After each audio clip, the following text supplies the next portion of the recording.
You know what I love about pro wrestling? No, it's not the matches. It's not the storytelling. I love that everyone has their own opinion. And I love that everyone has been wrong about that opinion. You see, I know we've all been there. We all see a wrestler for the first time and we think, this is it. He's the future of the business. So today I figured I would take some time and talk about some of the guys that I thought were the future of the business who turned out to not be. Now, I'm limiting this list to just WWE, but in the future, I could make a video of WCW, TNA, and others. Let's start out with a man who, quite frankly, I am surprised never won a world title, never was a main eventer, really. Test. The first time I saw Test, I was a young lad, and I thought he was the coolest. He was tall, he had long hair, he was a roadie for Motley Crue. I thought he was awesome.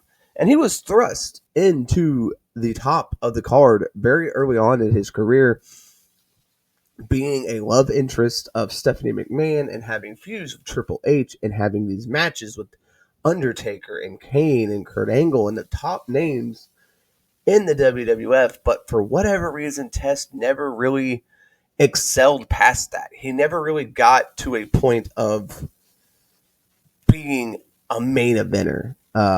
He did win titles throughout his career. He was a Intercontinental European Hardcore Tag Team Champion. But he never really achieved what I thought was possible of him being a world champion. He did make a return to the company during the relaunched ECW, and again, I thought this was his chance. He's going to win the big one. He's going to be world champion. He's going to win ECW championship. And once again, floundered. Nothing. Could not accomplish it. So Test just, he had everything. He had the look. He was great in the ring. He was pretty solid on the mic. I mean, I am so surprised that he had never won the title. And I was confident. I was a big Test guy, and never got past that mid-card status in the WWE. Let's move on to my second guy here, Sean O'Haire. Now, I first saw Sean O'Haire in WCW, and he had it all. He had the look, he had the size, he had the athleticism, he was young, he was hungry, and I thought for sure this dude's a future WCW world champion. But when WCW was bought by WWE, he did come to the WWE, making his debut with Chuck Palumbo, and it just never went anywhere. Sean O'Haire was not used well in that initial invasion era angle, and kind of disappeared for a couple years. He made his return in 2003 with the vignettes, and this is where he was the devil's advocate. I thought, this is it. He's hit it. He's found it. Sean O'Haire, future world champion. I mean, he had the hair, the tattoos, the look, the trench coat. He was cool as shit. The devil's advocate. I'm not telling you anything you don't already know. I thought he had it. This was it. This was the gimmick to put him over the top. And WWE failed him by pairing him up with Roddy Piper. The gimmick went nowhere. He floundered and was released. Sadly, Test and Sean O'Haire are both gone now, so rest in peace, both of them. But man, what a missed opportunity with Sean O'Haire. Again, I was certain that Sean O'Haire was going to be a bigger name in the wrestling business than he was. I was certain that Sean O'Haire was going to be a WCW world champion, was going to be a WWE world champion. He had it all, man. He had it all. And again, just never could get over that hump. Never could get over anything, really. I mean, he accomplished nothing. He won no titles in the WWE, which is crazy. Never a mid-card champion, never a world champion, never a tag team champion. Absolutely nothing. He was a multi-time champion in WCW, but just nothing, man. And it's a shame because Sean O'Hare was insanely talented on the mic, insanely talented in the ring, and again, completely wrong on this one. My third guy today on this list is Ted DiBiase Jr. Now, this may surprise some people, but this was a very popular thing back in the day when Ted DiBiase Jr. was around. I mean, he had it all. He had the look, he had the name, he had the heritage, he had the quote legacy. And I think a lot of people, myself included, had really high hopes. And I remember there was a like actual movement, and I was in on this, that Ted DiBiase Jr.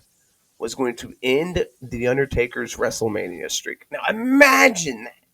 But it made sense in the day, and I think everybody thought of the two between Cody Rhodes and Ted DiBiase Jr. that Ted was going to be the bigger star. He was bigger. He had the better look. He could talk. He had it. And I think everyone just thought he was going to be the man. And look at us now. You know, years later, Cody Rhodes is world champion and Ted DiBiase Jr. is not wrestling. But back then, Ted DiBiase Jr., I think we all thought, a lot of us thought, this dude's it. This dude's the future, man. WWE's knocked it out of the park with this one. And never caught on as a single star. Him and Cody were great in the ring as tag team, as a member of Legacy, but when it came to being a single star, he just never caught on. He was given Maurice, he was given the $1 Million Championship. They tried and tried and tried, and it never worked out. But I can confidently say that I was 100% in on the Ted DiBiase train, and I thought for sure Ted DiBiase Jr. was a future WrestleMania main eventer, future world champion, all that. He never accomplished anything really other than being a multi-time world tag team champion, and of course, being given the $1 Million Championship. That's all he really did. Again, another oversight of my judging of future WWE stars. And my final guy today is none other than Elijah Burke. Now, let me tell you something about Elijah Burke. I'm not alone in this, my brother included. We were the biggest Elijah Burke fans in the world.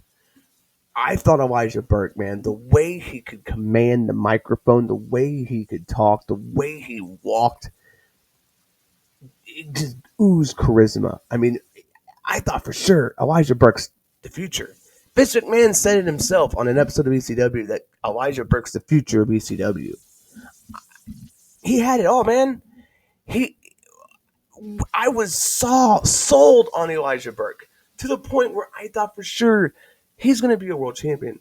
And, he debuted in 2004, in OVW, and then he came up in 2006 to be with Sylvester Terkay. That didn't last very long. He became a member of the New Breed, and then he just floundered, did nothing for a while, and was released in 2008. Like, it's so crazy that he did not last longer in the company, and then never made a return. And I don't know what it was, if it was attitude problems or whatever, but man, I thought Elijah Burke was going to be the man. And he never won a single title in WWE. Good, he had a good career in TNA, but in WWE alone, Elijah Burke, such a missed opportunity. And I thought, again, I thought he was it. I thought he was the man. I thought for sure Elijah Burke's going to be the world champion one day. And so that's just a couple of the people that I thought were going to be champions that were not, that I was completely wrong on, that I missed the boat on. And I would love to hear from you guys in the comments of some of the guys that you were confident we're going to be wrong. We're going to be main eventers. You were confident we're going to be champions and never accomplished that. If you guys like this video, I can make a part 2 because I've been so wrong on so many occasions that I could make multiple parts of these. I could do it for TNA. I could do it for WCW. So if you want to see those, let me know in the comments if you'd like to see more of this. Thank you for watching Squared Circle Speak. My name is Ryan, and I will see you in the next one. Enjoy wrestling. Peace.